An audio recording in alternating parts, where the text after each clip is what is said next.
ఇక కళ్ళజోడు అవసరం లేదు. స్మార్ట్ విజన్ ఐ హాస్పిటల్లో ఎలాంటి ఐ సర్జరీకైనా 50% డిస్కౌంట్. ఆగస్టు 11 నుండి 19 వరకు మాత్రమే. నమస్తే, వెల్కమ్ టు సుమన్ టీవీ. గుండె జబ్బులు రాకుండా ఎటువంటి జాగ్రత్తలు, ముందస్తు జాగ్రత్తలు మనం ఎలా తీసుకోవాలి, లైఫ్ స్టైల్లోనే ఎలాంటి చేంజెస్ చేసుకోవాలి, ఒకవేళ జెనెటికల్గా కూడా వచ్చే ఛాన్సెస్ ఉండేటప్పుడు ఎలాంటి లైఫ్ స్టైల్ చేంజెస్ చేసుకోవాల్సిన అవసరం ఉంటుంది, ఈ విషయాలన్నీ తెలియజేసేందుకు మనతో పాటు ఉన్నారు doctor Srinivas Kumar garu, cardiologist from Apollo hospital, Film Nagar.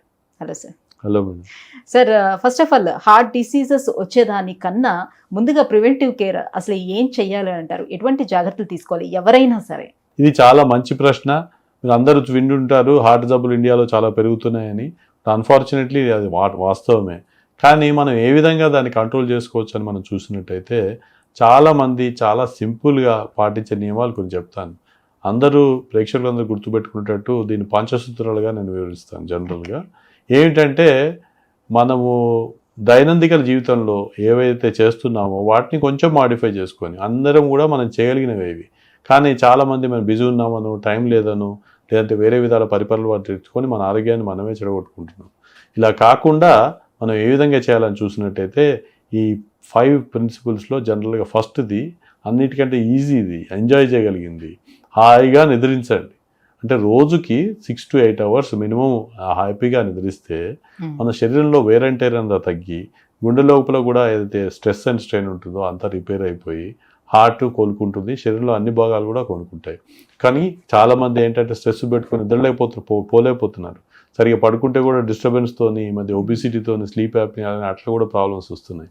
So నిద్ర లేనప్పుడు మీరు చూస్తారు చాలాసార్లు మన నిద్ర లేనప్పుడు చికాగ్గా ఉంటుంది. 2-3 రోజులు కంటిన్యూస్గా నిద్ర లేకపోతే అన్ని జబ్బులు మనకే ఉన్నట్టుగా ఉంటాయి. సో స్లీపింగ్, హ్యాపీగా ఉండడం, నిద్రించడం అవసరం మొదటిది. రెండవది, మనం లైఫ్ అంటే చలనం అంటే యాక్టివిటీ అంటే సమ్ సార్ట్ ఆఫ్ ఎక్సర్సైజ్ చేసుకోవాలి. ఇది రోజులో మనం నిమిషానికి 30 నిమిషాలు యాక్టివిటీ రోజులో చేసినట్టయితే, అట్లా వారంలో 5 రోజులన్నా చేసినట్టయితే మనకు ఎక్సర్సైజ్కి సంబంధించిన బెనిఫిట్స్ అన్నీ ఉంటాయని మా ధ్యానంలో వచ్చింది. అంటే ఎంత నడవాలనుకుంటే minimum 4 to 5 kilometers per day నడిచి, దాని తర్వాత ఇంకా ఎక్కువ చేయగలిగితే మంచిదే. కానీ మీరు నడవలేని పక్షంలో, మీకు ప్లేస్ లేని పక్షంలో సైక్లింగ్, జాగింగ్, స్విమ్మింగ్ ఇట్లాంటివి ఏం చేసినా దానికి ఈక్వలెంటే. కానీ చాలామంది ఏంటంటే వెయిట్ లిఫ్టింగ్ చేయొచ్చా అని అనుకుంటారు. వెయిట్ లిఫ్టింగ్ జనరల్గా బాడీ బిల్డింగ్ పనికి వస్తుంది, కానీ హార్ట్ జనరల్గా మసిల్ మాస్ ప్రివెన్షన్కి పనికి వస్తుంది, కానీ హార్ట్ జబ్బులు రాకుండా చూడడానికి అని కాదు. Some sort of minor weight lifts అయితే పర్లేదు, కానీ హెవీ వెయిట్ లిఫ్టింగ్స్ అడ్వైజబుల్ కాదు. వాకింగ్, జిమ్మింగ్, జాగింగ్, సైక్లింగ్ అప్పుడు ఏంటంటే మన హార్ట్ రేట్ పెరుగుతుంది. ఈ పెరిగినప్పుడు 220 మైనస్ మన ఏజ్ ఎంత అయితే ఉంటుందో దాంట్లో 100% వచ్చినా దానికి 85% మట్టుకు మీరు అచీవ్ చేయగలిగిన అంత ఎక్సర్సైజ్ సరిపోతుంది. అంటే మన ఏజ్ 50 అనుకుంటే 220 మైనస్ 50 170 హార్ట్ రేట్ వచ్చినా దాంట్లో 85% వరకు వచ్చినా, అంటే 150 వరకు వచ్చినా ఎక్సర్సైజ్ చేస్తే సరిపోతుంది. ఇంకొకటి ఎక్సర్సైజ్లో గుర్తుపెట్టుకోవాల్సిందంటే, మనం వార్మప్ చేసుకుంటూ గ్రాడ్యువల్గా బాడీని పెంచాలి, మళ్ళీ గ్రాడ్యువల్గా తగ్గించాలి. అంతేగాని మన టైం లేదని ఫాస్ట్గా చేస్తే మళ్ళీ ప్రమాదాలు వచ్చేదానికి అవకాశం ఉంటుంది. ఇది రెండవది ముఖ్యమైనది, యాక్టివిటీ, ఎక్సర్సైజ్. మీరు అంత బిజీ ఉండి చేయలేకపోతే 2 రోజులు ఆఫ్ తీసుకోవాలనుకుంటూ కూడా పర్లేదు, కానీ రివర్స్గా చేసి నేను 2 రోజులు ఎక్సర్సైజ్ చేస్తాను, నాకు బెనిఫిట్ ఉండాలంటే బెనిఫిట్ ఉండదండి. సో వారంలో రోజుకి నిమిషానికి 30 నిమిషాలు పాటిస్తూ వారంలో 5 రోజులు చేసిన ఎక్సర్సైజ్ బెనిఫిట్ ఉంటుంది. ఇంకా వాకింగ్ చేయలేక, జిమ్మింగ్ చేయలేక, నేను ఏం చేయలేనని ఉన్న వాళ్ళు, నడవలేకపోయిన వాళ్ళకి కూర్చొని యోగా, మెడిటేషన్ అట్లాంటి ప్రాక్టీస్ చేసినా దానివల్ల కూడా కొంచెం బెనిఫిట్ ఉంటుందని వచ్చింది. యోగా మీరు మెడిటేషన్ చేయగలిగితే యాక్చువల్లీ కొలెస్ట్రాల్ ప్లాక్స్ కూడా రిగ్రెస్ అవుతాయని మనం సైంటిఫిక్గా ప్రూవ్ చేస్తున్నాం. బీపీ కంట్రోల్కు, షుగర్ కంట్రోల్కు కూడా అవి హెల్ప్ చేస్తుంది. సో మీరు ఏం చేయలేని వాళ్ళు కనీసం యోగా, మెడిటేషన్ చేసుకున్నా కొంచెం బెనిఫిట్ ఉంటుంది. ఇది రెండవది ఎక్సర్సైజ్ గురించి. మూడవది, అందరికీ తెలుసు డైట్ చాలా ఇంపార్టెంట్ అని. మనం అన్నీ తెలుసు, డైట్ చెడు పదార్థాలు తినొద్దని తెలుసు, కానీ మన జిహ్వ చాపలతో మళ్ళీ చీజ్, పిగా, బర్గర్స్, స్వీట్స్ అవన్నీ తింటుంటాం. ఇలా లేకుండా నేను అది తినొద్దు, ఇది తినొద్దు అని చెప్పదలుచుకోలేదు, కానీ ఏదైనా అతి సర్వత్రా వర్జేత్. మనం ఏదైనా, ఇప్పుడు ఆలివ్ ఆయిల్ మంచిది అంటారు, దాన్నే టన్నులు తింటే మళ్ళీ అది మంచిది కాదు. ఏదైనా కూడా మోతాదులో భుజిస్తే పర్వాలేదు. మనకు జనరల్ కూడా వెజిటేరియన్ డైట్ మంచిది.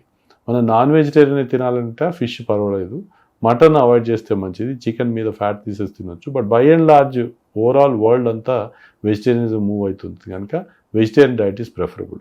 ఇంకా కామన్గా అందరూ అడుగుతుంటారు ఏ టైప్ ఆఫ్ ఆయిల్ మంచిదని. దానికి రొటేషన్ ఆఫ్ ఆయిల్స్ మంచిదని స్టడీస్లో వచ్చింది. కానీ ఏదైనా కూడా అగైన్ మోతాదులో తీసుకోవాలి. రిఫైన్డ్ ఆయిల్ కానీ ఇంకా దాన్ని రీహీట్ చేసిన ఆయిల్, మళ్ళీ కుక్ చేసిన ఆయిల్ మాత్రం మంచిది కాదు. సో మీరు ఇంట్లో సన్ఫ్లవర్ ఆయిల్లో ఏదైనా వాడుతున్నా మోతాదులో వాడండి. ఇది మనకు డైట్లో నియమాలు పాటించే దాని గురించి. మూడోది, ఏదైనా మన మోతాదులో తింటే మన ప్రాబ్లం ఉండదు. అది మూడోది ముఖ్యమైనది ఆహారపు నియమాల గురించి. నాలుగవది, నేను స్ట్రెస్ తీసుకోవద్దా, నెగిటివ్గా దెబ్బతలుచుకోలేదు, కానీ హ్యాపీగా ఉండండి. హ్యాపీనెస్ అంటే మళ్ళీ ఆల్కహాల్ తీసుకునో సిగరెట్ తాగుతునో చేస్తే అది కాదండి. నలుగురికి హెల్ప్ చేసి హ్యాపీగా ఉండండి. పెరిగిపోయినప్పుడు కూడా ఆల్కహాల్ అది మంచిది కాదు. మళ్ళీ హ్యాపీగా ఉన్న హార్ట్ ఈజ్ హెల్దీ హార్ట్. అదే కానీ హ్యాపీనెస్ ఎట్లా వస్తుంది అనేది కూడా ఇంపార్టెంట్. ఇతరులకు డ్యామేజ్ చేయకుండా, ఇతరులకు నష్టం చేయకుండా, మీకు మీరు కూడా డ్యామేజ్ చేసుకోకుండా హ్యాపీగా ఉంటే that is the best. So నిద్రలేమి వల్ల కూడా వస్తుంది హార్ట్ అటాక్ అన్నారు కదా. నిద్రలేమికి కొన్ని కారణాలు కూడా ఉంటాయి. సో దాంట్లోని గురుక కూడా ఒకటి ఉంటుంది. గురుక వల్ల కూడా హార్ట్ అటాక్ వచ్చే అవకాశం అంటే ఉంటుంది. ఎలా అది ఒబీస్గా ఉన్న వాళ్ళకి ఎక్కువగా స్లీప్ డిస్టర్బెన్స్ వచ్చి ఒబిసిటీ స్లీప్ యాప్ని అంటారు. దానివల్ల కూడా హార్ట్ బీటింగ్ కూడా అబ్నార్మల్ వచ్చి దానివల్ల కూడా జబ్బులు వచ్చేదానికి అవకాశం ఉందని మన స్టడీస్లో తెలిసింది. సో అది కూడా one of the risk factor కింద మనం చూస్తాం. ఎక్కువగా దొడ్డుగున్న వాళ్ళకి అది జరుగుతుంటుంది. ఇంకా ఇందా చెప్పిన 4 నియమాలతో పాటు అన్నిటికంటే లాస్ట్ది ముఖ్యమైనది ఏంటంటే, మీకు అన్ఫార్చునేట్లీ బ్లడ్ ప్రెషరో, షుగరో, కొలెస్ట్రాల్ ఉన్నప్పుడు దగ్గరలో ఉన్న డాక్టర్ దగ్గరికి వెళ్ళి మీరు ట్రీట్మెంట్ తీసుకుంటే దాని రిస్క్ని ఇంకా తగ్గించుకోవచ్చు. ఇవన్నీ లేకుండా, ఇవన్నీ కూడా ఎక్కువ ఫ్యామిలీ హిస్టరీ ఉన్న వాళ్ళకి ఇంకా ఎక్కువ కేర్ఫుల్గా ఉండాలి. ఇంకా ముందు నుంచే మనం హెల్తీ లైఫ్ స్టైల్ పాటించాలి. ఇవన్నీ ఇంకా స్ట్రిక్ట్గా చేయాలి. అందరికి కూడా చేయాలి, కానీ ఇంకా ఫ్యామిలీలో ప్రాబ్లం ఉన్న వాళ్ళకి ఎస్పెషల్లీ చెప్పినట్టుగా 40 ఏళ్ళకి ఫాదర్కి హార్ట్ అటాక్ వచ్చిందంటే మళ్ళీ పిల్లల్లో కూడా 40 ఏళ్ళకి వస్తుందని చూస్తుంటాం.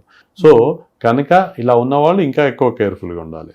మనం ఏంటి పంచసూత్రాలని మనం కంక్లూడ్ చేసేటప్పుడు ఆలోచిస్తే, మీరు హాయిగా నిద్రించండి, మితంగా భుజించండి, డైలీ మినిమం కొంచెం ఎక్సర్సైజ్ చేయండి, హ్యాపీగా ఉండండి.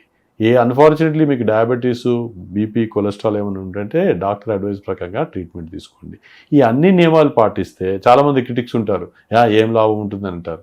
దీన్ని సైంటిఫిక్గా అధ్యయనం చేసి మీ అన్ని నియమాలు పాటించిన వాళ్ళకి చూస్తే కనుక, అన్ని నియమాలు పాటించిన వాళ్ళకి హార్ట్ అటాక్లు, పరాలిసిస్ రిస్క్ 10%, 20%, 30% కాదండి, 81% తగ్గుతాయని మనకు సైంటిఫిక్గా అధ్యయనంలో వచ్చింది.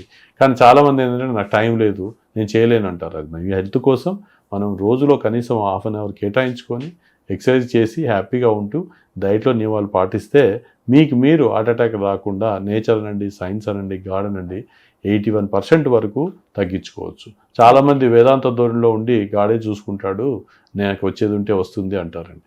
మీకు మీరు పట్టి లేకుంటే గాడు కూడా మీ మీద ఇంట్రెస్ట్ ఉండదండి. మీరు కేర్ తీసుకుంటేనే గాడు కూడా మీ గురించి కేర్ తీసుకుంటారు.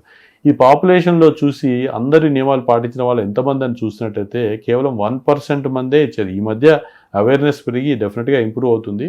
కానీ ఈ ప్రోగ్రామ్ ద్వారా, ఇంటర్వ్యూల ద్వారా, ఇట్లాంటి ద్వారా అవేర్నెస్ పెరిగి కనీసం ఒక 50% పాపులేషన్ అనే నియమాలు పాటించగలిగినట్టయితే మనం సిగ్నిఫికెంట్గా హార్ట్ అటాక్ను, పరాలిసిస్ తగ్గించుకోవచ్చు. సో డైట్ విషయానికి వచ్చేటప్పుడు ఎలాంటి డైట్ మూలంగా ప్రాబ్లం వస్తుంది మనకి?